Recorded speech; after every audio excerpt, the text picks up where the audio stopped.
Marcus Rodriguez wiped the grease from his calloused hands as the scorching African sun beat down on his makeshift garage. The small town of Kirunga in Kenya wasn't much to look at, but it had become home for the 35-year-old mechanic who had traveled halfway across the world to escape his troubled past in Detroit.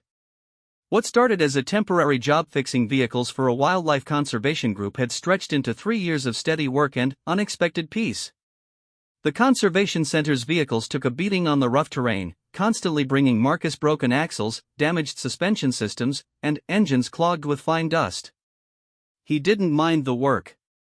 In fact, he preferred the company of machines to people most days. Machines were predictable, honest in their failures, and grateful for proper care.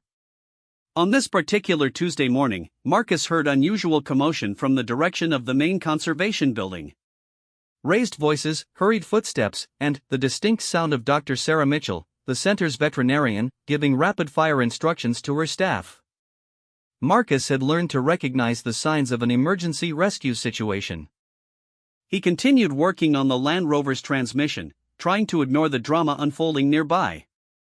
That was until 10-year-old Amara, one of the local children who often helped around the center, came running to his workshop with tears streaming down her face. "Marcus, Marcus. You must come quickly," she gasped, struggling to catch her breath. "They found a baby Simba, but something is very wrong."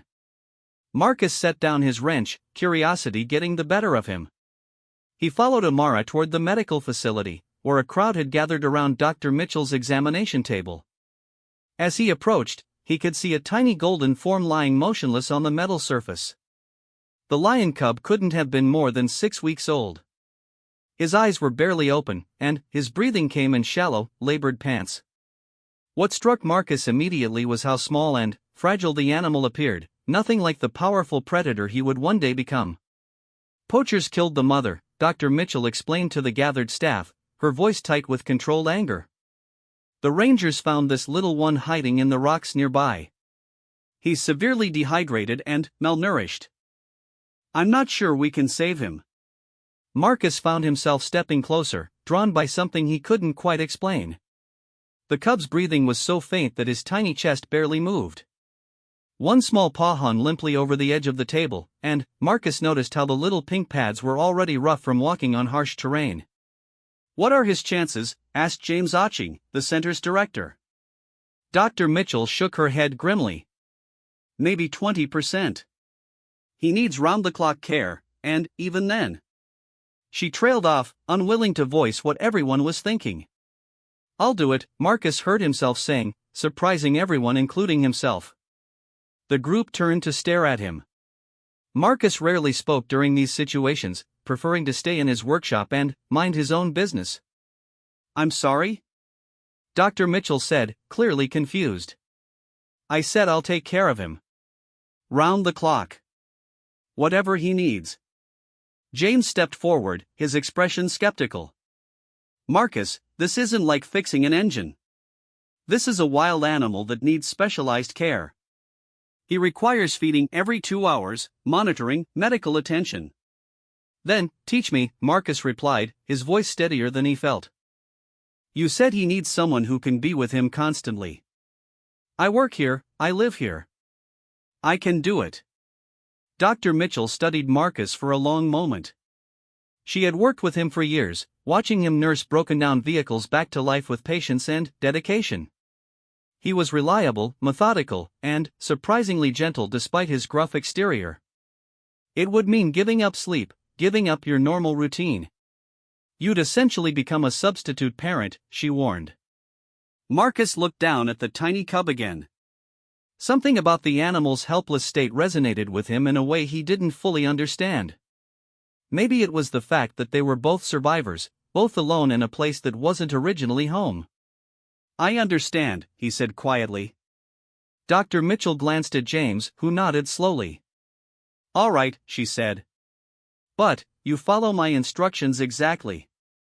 This cub's life depends on it." Over the next hour, Marcus received a crash course in lion cub care. Dr. Mitchell showed him how to prepare the special milk formula, how to feed the cub using a small bottle, and how to monitor vital signs. She explained the signs of distress to watch for and when to call for immediate help. Most importantly, she emphasized, you need to keep him warm and make him feel safe. Cubs this young depend entirely on their mother's presence. You're going to have to become his security.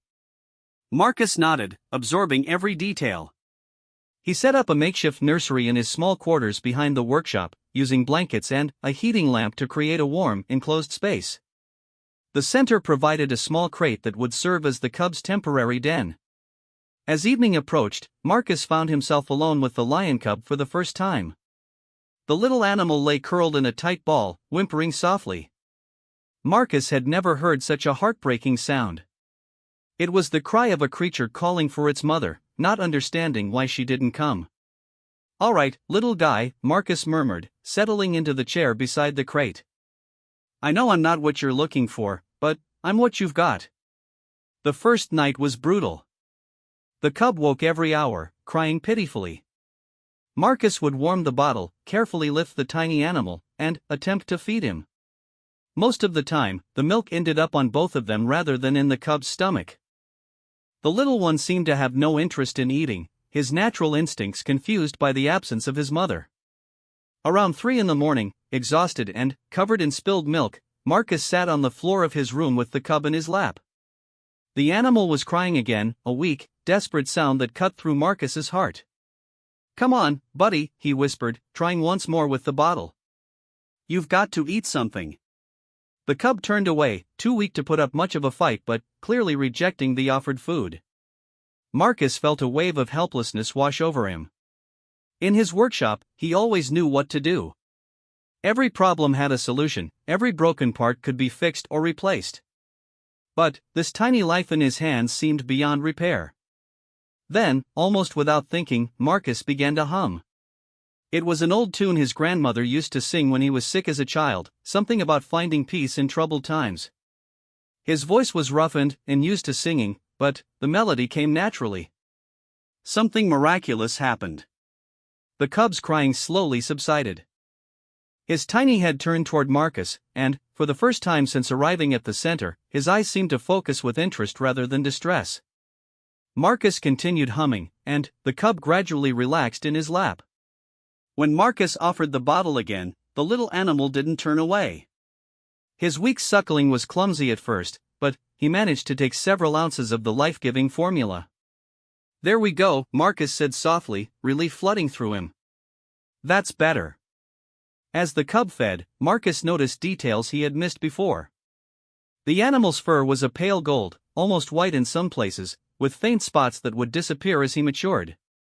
His ears were disproportionately large for his head, and his paws seemed enormous compared to his tiny body.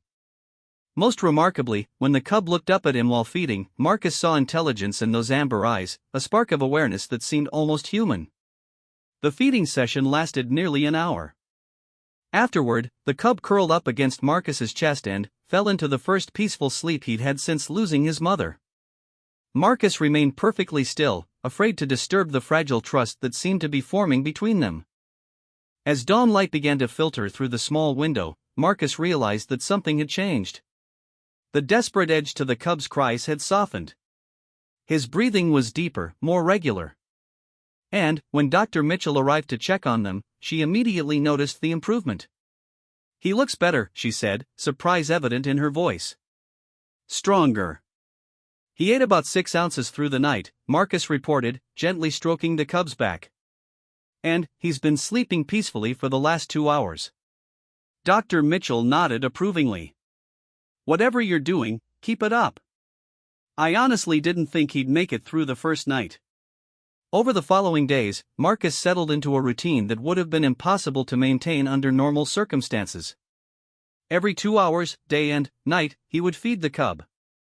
Between feedings, he would talk to him, sing to him, and simply provide the constant presence that substitute parenting required. The cub, whom Marcus had begun calling Leo, responded remarkably well to the care. His appetite improved daily, and his cries became less desperate, more like the normal vocalizations of a healthy young animal. He began to explore his small enclosure, wobbling on unsteady legs but showing the curiosity that would serve him well as he grew. What surprised everyone, including Marcus himself, was how naturally he took to the role of caregiver. The same patience and attention to detail that made him an excellent mechanic served him well in caring for Leo. He approached each feeding session methodically, noting exactly how much the cub ate, monitoring his elimination, and tracking his weight gain with the precision of a scientific study. But there was more to it than just technical competence. Marcus found himself talking to Leo constantly, explaining what he was doing, sharing thoughts about the weather or the work happening around the center. The cub seemed to listen, his large ears swiveling toward Marcus's voice, his eyes tracking movement with increasing alertness. "You know, Leo," Marcus said one evening as he prepared the night's first bottle, "I never thought I'd be playing mom to a lion. Life has a funny way of surprising you." Leo responded with a small chirping sound, his version of a meow. The sound made Marcus smile, something that happened more frequently these days than it had in years. The relationship between human and cub developed quickly. Leo began to show clear preferences for Marcus over other caretakers. When Dr. Mitchell or other staff members attempted to feed him, he would fuss and cry until Marcus took over. He seemed to recognize Marcus's scent, his voice, and his particular way of handling him. Marcus, for his part, found himself thinking about Leo constantly. During the brief periods when the cub slept, Marcus would work in his shop, but his attention was always divided. He installed a baby monitor so he could hear if Leo woke early, and he found himself rushing through repair jobs to get back to feeding time. The other staff members began to take notice of the transformation in both caregiver and cub. Marcus, typically gruff and solitary, had become gentle and talkative when discussing Leo's progress. The cub, who had arrived at death's door, was now gaining weight steadily and showing all the signs of a healthy, developing predator. "It's remarkable, Dr. Mitchell confided to James one afternoon as they watched Marcus bottle feed Leo in the outdoor enclosure. "I've never seen such a strong bond form so quickly between a human and a wild animal." James nodded, observing how Leo immediately relaxed when Marcus picked him up, how the cub's entire body language changed in his presence. "Marcus has surprised all of us. Who would have thought our grumpy mechanic had such a gift?" As the second week came to an end, Leo had more than doubled his arrival weight. His coat was growing shinier, his eyes brighter, and his movements more coordinated. He had begun to show interest in solid foods, though he still preferred his bottles and the security of Marcus's arms. The bond between them had deepened beyond simple caretaker and dependent. Leo would purr when Marcus approached, a rumbling sound that vibrated through his tiny chest. He would follow Marcus around the enclosure on wobbly legs, calling out if the distance between them grew too great. At night, he insisted on sleeping curled against Marcus's side, and Marcus found himself sleeping more peacefully than he had in years. But, with Leo's improving health came new challenges and difficult questions. Dr. Mitchell had begun discussing the cub's long-term future, and the conversations made Marcus increasingly uncomfortable. "He's going to grow fast now," she explained during one of their daily check-ins. "In a few months, he'll be too large and too strong for this kind of close contact. We need to start planning his transition to a more appropriate enclosure." Marcus nodded, but inside he felt a growing dread. The idea of separating from Leo, of returning to his solitary life in the workshop, seemed impossible to contemplate. The cub had become more than a responsibility, he had become family. That night, as Leo slept peacefully in his arms, Marcus stared at the ceiling and wondered what he had gotten himself into. He had saved a life, but, in doing so, he had opened his heart in ways he hadn't expected. The little golden cub breathing softly against his chest had become the most important thing in his world, and Marcus didn't know how he would bear letting go when the time came. Outside, the African night was filled with the sounds of wild creatures living their natural lives. Somewhere in the distance, an adult lion roared, and Leo's ears twitched in his sleep. Marcus wondered if the cub could sense his heritage calling to him, if some part of him understood that he belonged to a world far different from the safety of human care. For now, though, Leo was content to be exactly where he was, and Marcus was determined to give him every possible chance at the life he deserved, whatever that might ultimately mean. 3 months had passed since Leo first arrived at the conservation center, and the transformation was nothing short of miraculous. The tiny, dying cub had grown into a robust young lion weighing nearly 40 pounds. His coat had darkened to a rich golden brown, and his movements had gained the fluid grace that hinted at the magnificent predator he would become. Most remarkably, his bond with Marcus had only grown stronger. Marcus had adapted his entire life around Leo's needs and natural development. The small enclosure behind his workshop had been expanded twice, now featuring climbing structures, hiding spots, and a small pool for drinking and cooling off. Leo spent his days exploring this space, practicing his pouncing skills on toys Marcus had crafted from spare parts and fabric, and waiting eagerly for Marcus to finish his work and join him. The feeding schedule had evolved as well. Leo now ate solid meat 3 times a day, though he still insisted on his evening bottle as much for comfort as nutrition. Marcus had learned to cut the meat into appropriate sizes, supplemented with necessary vitamins, and presented in ways that encouraged Leo's natural hunting instincts. What amazed everyone who observed them was the communication that had developed between human and lion. Leo had learned to understand Marcus's tone of voice, responding to commands like gentle, wait, and come here with remarkable accuracy. Marcus, for his part, could interpret Leo's various vocalizations, knowing the difference between his I'm hungry rumble, his I want attention chirp, and his something's wrong alarm call. Dr. Mitchell documented their interaction for research purposes, fascinated by the depth of their relationship. It's unprecedented, she explained to a visiting researcher from Nairobi University. Lions are social animals, but they typically bond within their pride structure. Leo has essentially imprinted on Marcus as his pride leader, parent, and companion all in one. The researcher, Dr. Kamau, observed Marcus and Leo during their morning routine. Marcus was teaching Leo to wait patiently for his food, using positive reinforcement and gentle guidance. When Leo successfully sat and waited before eating, Marcus praised him and provided extra attention. The level of trust and cooperation between them was extraordinary. Has the cub shown any aggressive tendencies as he's grown? Dr. Kamau asked. None toward Marcus, Dr. Mitchell replied. He's cautious around strangers, which is appropriate, but he's never displayed predatory behavior toward humans. With Marcus, he's as gentle as a house cat. This gentleness was something Marcus had worked to cultivate from the beginning. As Leo grew stronger and more playful, Marcus established clear boundaries. Rough play was redirected to appropriate toys, and any signs of aggression were immediately discouraged. Leo learned to control his strength, understanding that human skin was more fragile than his own. The morning routine had become a cherished ritual for both of them. Marcus would wake at sunrise and find Leo already alert in his enclosure, waiting patiently but with obvious excitement. The reunion, even after just a few hours of separation, was always enthusiastic. Leo would rumble his greeting and rub against the fence until Marcus could enter and receive his morning affection. Good morning, big guy, Marcus would say, scratching behind Leo's ears. Ready for breakfast? Leo would respond with a series of huffing sounds that Marcus had learned meant yes, and they would proceed to the feeding area. Marcus would prepare the meat while Leo sat nearby, occasionally offering commentary in his developing lion vocabulary. After breakfast, Marcus would spend an hour playing with Leo before beginning his work in the shop. This playtime was crucial for Leo's development, allowing him to practice hunting skills, exercise his growing muscles, and maintain his emotional connection with Marcus. They would play chase games, tug-of-war with rope toys, and hide-and-seek around the enclosure obstacles.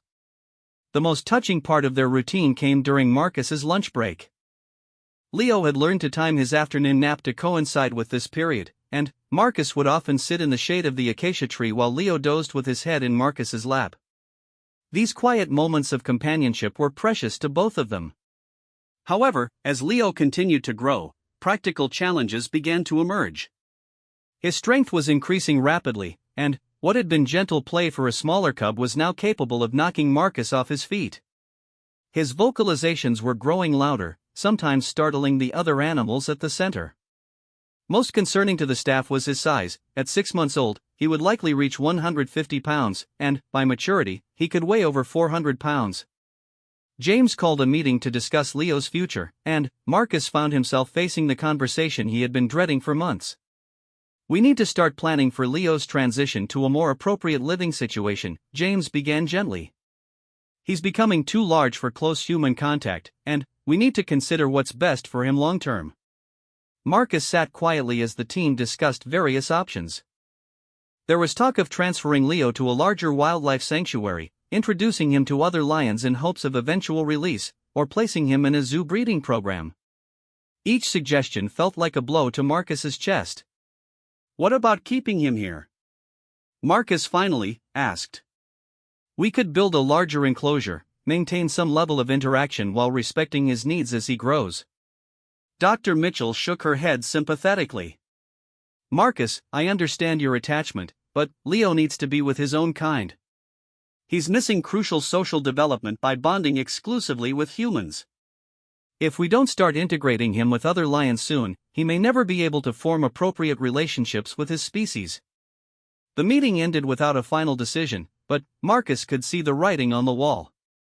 The very success of their bond was becoming the argument for separation. Leo was healthy, confident, and strong because of Marcus's care, but those same qualities meant he needed opportunities that human companionship couldn't provide. That evening, Marcus sat in Leo's enclosure as the sun set over the African savanna. Leo was sprawled beside him, content and relaxed, occasionally making the soft rumbling sound that indicated happiness. The peaceful scene felt bittersweet, knowing that these moments were numbered. They say you need to be with other lions, Marcus told him, running his hand through Leo's thick mane, which was just beginning to develop. And they're probably right. But I'm going to miss you something fierce. Leo lifted his head and looked at Marcus with those intelligent amber eyes, as if he understood the gravity of the conversation. He shifted position to rest his massive paw on Marcus's leg, a gesture of comfort and connection that had become his signature response to Marcus's emotional distress. Over the following weeks, Marcus threw himself into researching lion sanctuaries and rehabilitation programs. He wanted to ensure that wherever Leo went, he would receive the best possible care. The search led him to discover the Mara Lion Sanctuary, located about 6 hours away in the heart of Kenya's most famous wildlife region. Dr. Elizabeth Wanjiru, who ran the sanctuary, agreed to visit and assess Leo's suitability for their program. Marcus prepared nervously for her arrival, wanting to make sure Leo presented well while also dreading what her evaluation might mean for their future together. Dr. Wanjiru arrived on a clear Tuesday morning, bringing with her years of experience in lion rehabilitation and a reputation for successful releases back to the wild. She observed Leo from a distance first, noting his physical condition, behavior patterns, and interaction with Marcus. He's magnificent, she said, genuine admiration in her voice. His physical development is excellent, and his confidence level is ideal. You've done remarkable work with him. Marcus felt proud and heartbroken simultaneously. What would happen to him at your sanctuary? Initially, he would be quarantined while we assess his health and temperament more thoroughly. Then, we would begin the process of introducing him to other lions. We have a young female about his age who might be an ideal companion. The goal would be to help him form natural social bonds while maintaining enough human management to ensure his safety. And, eventually? If all goes well, released to a protected area where he can live as a wild lion should. It's what we work toward for every animal in our care. Marcus nodded, understanding that this was the best possible outcome for Leo, even if it wasn't what his heart wanted. That afternoon, Dr. Wanjiru spent time observing Leo more closely, impressed by his calm demeanor and positive response to novel situations. There is one concern, she mentioned to Marcus as they watched Leo investigate a new toy she had brought. His strong attachment to you could make the transition difficult.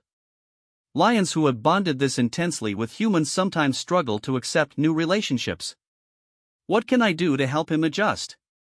We would need you to visit regularly at first, gradually reducing the frequency over time. Your presence would provide security while he learns to trust his new environment and companions. It would be a slow transition, but it would be easier on him than an abrupt separation.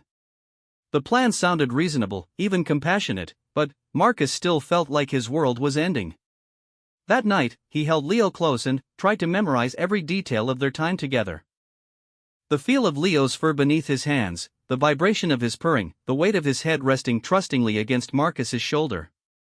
As if sensing the impending change, Leo became more affectionate over the following days. He stayed closer to Marcus during their playtime, called out more frequently when Marcus was in the workshop, and seemed reluctant to sleep unless Marcus was nearby. The bond between them was so strong that both seemed to understand their time together was drawing to a close. Marcus began preparing Leo for the transition by gradually introducing small changes to their routine. He invited other staff members to spend more time with Leo, helping him become comfortable with different people. He also started taking Leo for walks around the larger conservation center grounds, exposing him to new sights, sounds, and experiences that would prepare him for the sanctuary environment. The hardest part was maintaining his own emotional equilibrium while helping Leo adjust. Marcus found himself waking in the middle of the night just to check on Leo, treasuring these quiet moments when he could watch the young lion sleep peacefully, unaware of the changes coming to his life. Dr. Mitchell noticed Marcus's emotional struggle and approached him with understanding and support. "What you've done for Leo is extraordinary," she told him one afternoon. "You saved his life, gave him the best possible start, and now you're making the hardest decision a parent can make. You're putting his needs ahead of your own wants." "It doesn't feel like I'm doing the right thing," Marcus admitted. "It feels like I'm abandoning him." "You're not abandoning him. You're giving him the chance to become what he was meant to be. That's the greatest gift you could possibly offer." As the date for Leo's transfer approached, Marcus began documenting their relationship through photographs and videos. He wanted to preserve the memories of their unique bond, but he also hoped that recording Leo's behavior and development might help other caregivers working with orphaned wildlife. The night before Leo was scheduled to leave, Marcus spent the entire evening in the enclosure. They played their favorite games, shared a final bottle feeding session, and simply enjoyed each other's company. Leo seemed to sense that something significant was happening, staying closer to Marcus than usual and vocalizing softly as if trying to communicate something important. "I love you, buddy," Marcus whispered as Leo settled down for what would be their last night together at the conservation center. "And I'm proud of the magnificent lion you've become." Leo responded by resting his head against Marcus's chest, his rumbling purr vibrating through both their bodies. As they sat together under the star-filled African sky, Marcus realized that while their daily companionship was ending, the bond they had formed would last forever. Leo had changed Marcus's life as much as Marcus had saved Leo's, and that transformation was something no distance could diminish. The morning of Leo's departure arrived with the kind of brilliant sunshine that made the African landscape look like a postcard. Marcus had barely slept, spending most of the night watching Leo and trying to memorize every detail of their last hours together. The young lion seemed restless too, as if he could sense the tension and change in the air. Dr. Wanjiru arrived promptly at 8 o'clock with a specially designed transport vehicle that would ensure Leo's comfort during the journey to the Mara Lion Sanctuary. The crate was spacious, well-ventilated, and familiar-looking enough that Leo wouldn't be frightened by the confinement. Marcus had prepared everything meticulously. Leo's favorite toys, blankets that carried Marcus's scent, and detailed notes about his preferences, routines, and personality quirks. He had even recorded himself humming the lullaby that had first calmed Leo as a dying cub, hoping it might provide comfort during difficult moments at the sanctuary. The most challenging part was getting Leo into the transport crate. The young lion had never been confined in such a small space, and his trust in Marcus was put to the ultimate test. Marcus coaxed him gently, using treats and encouragement, while Leo looked between him and the crate with obvious confusion and concern. "It's okay, boy," Marcus said softly, his voice steady despite the turmoil in his heart. "This is going to be a great adventure. You're going to meet other lions, learn things I can't teach you." Leo finally entered the crate, but he immediately began calling out with distressed vocalizations that cut through Marcus like knife wounds. The sound was heartbreaking, a clear cry for Marcus not to leave him. "I'll see you soon," Marcus promised, fighting back tears as he secured the crate door. This isn't goodbye forever. The 6-hour journey to the sanctuary was torture for Marcus, who followed in his own vehicle. Every time they stopped to check on Leo, Marcus could hear the lion calling out, confused and frightened by the unfamiliar situation. Dr. Wanjiru assured him that such reactions were normal and that Leo would adjust, but Marcus felt like he was betraying the trust of the most important relationship in his life. The Mara Lion Sanctuary was impressive, spanning thousands of acres of protected wilderness that closely resembled natural lion habitat. The facilities were modern and well-maintained, with spacious enclosures that allowed the animals to exhibit natural behaviors while remaining safe from poachers and other threats. Leo's new home was a large enclosure featuring rocky outcroppings, shade trees, a water source, and plenty of space to run and explore. Adjacent to it was a similar enclosure housing Zara, the young female lion Dr. Wanjiro had mentioned. She was about Leo's age, rescued from similar circumstances, and had been successfully integrated into sanctuary life. The initial introduction was carefully managed. Leo was placed in his new enclosure while Zara remained in hers, separated by a strong but see-through barrier that would allow them to observe each other safely. Both lions showed immediate interest, approaching the dividing fence with curiosity rather than aggression. Marcus stayed for 3 days during the initial transition, visiting Leo multiple times each day to provide familiar comfort while he adjusted to his new environment. The first day was difficult, with Leo spending most of his time pacing and calling out whenever Marcus left. But, by the second day, Marcus noticed encouraging signs of adaptation.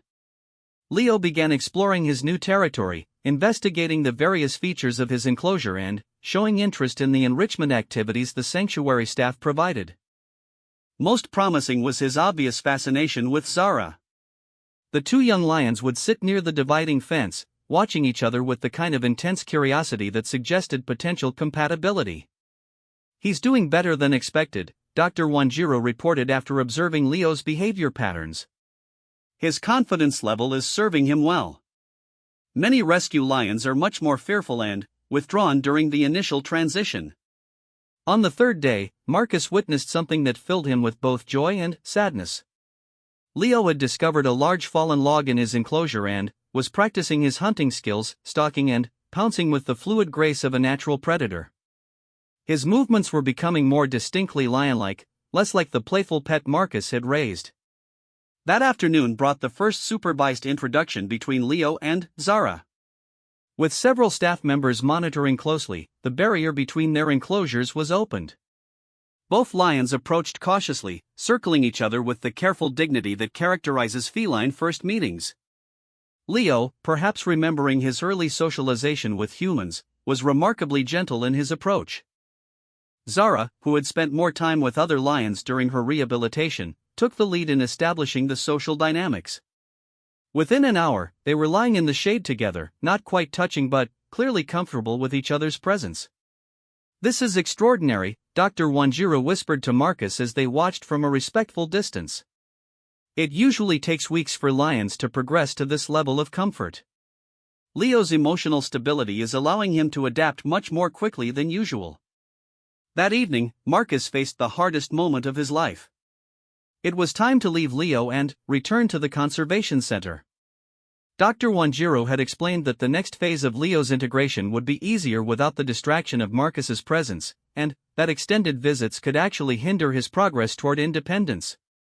Marcus entered Leo's enclosure one last time, carrying the same emotions he might feel when sending a child off to college.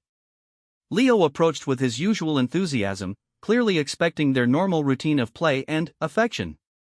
Instead, Marcus sat down and gathered the young lion into what he knew would be their final embrace as constant companions. "You're going to be magnificent," Marcus told him, his voice thick with emotion. "You're going to learn to be the king you were born to be. And I'm going to be so proud watching you become who you're meant to be." Leo seemed to sense the gravity of the moment. Instead of his usual playful energy, he settled quietly against Marcus, purring deeply and resting his massive head on Marcus's shoulder. They sat together as the sun set over the Mara, the sounds of wild Africa providing a soundtrack to their farewell. When Marcus finally stood to leave, Leo followed him to the enclosure gate. For a moment, Marcus thought about changing his mind, taking Leo home, and keeping their bond intact. But then, he saw Zara watching from nearby, representing the future and the life Leo deserved, and he found the strength to walk away. The drive back to the conservation center was the loneliest journey Marcus had ever taken. His small quarters felt empty and quiet without Leo's presence. The workshop seemed pointless without the young lion watching him work, offering commentary and providing companionship. For the first time since arriving in Kenya, Marcus seriously considered returning to Detroit. But Dr. Mitchell and the rest of the Conservation Center staff rallied around him, understanding his loss and helping him through the transition. They also reminded him that his work was far from finished. There would be other orphan animals needing care, other opportunities to make a difference.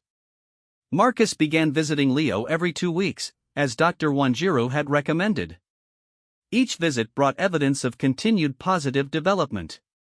Leo was growing rapidly, his mane beginning to fill out into the magnificent crown that would mark his maturity. His relationship with Zara had blossomed into a strong bond, and they had been successfully introduced to 2 other young lions, forming the beginning of a pride structure. Most remarkably, Leo's behavior was becoming increasingly natural. He hunted cooperatively with the other lions during feeding exercises, established and respected social hierarchies, and displayed the complex communication patterns that are essential to lion society.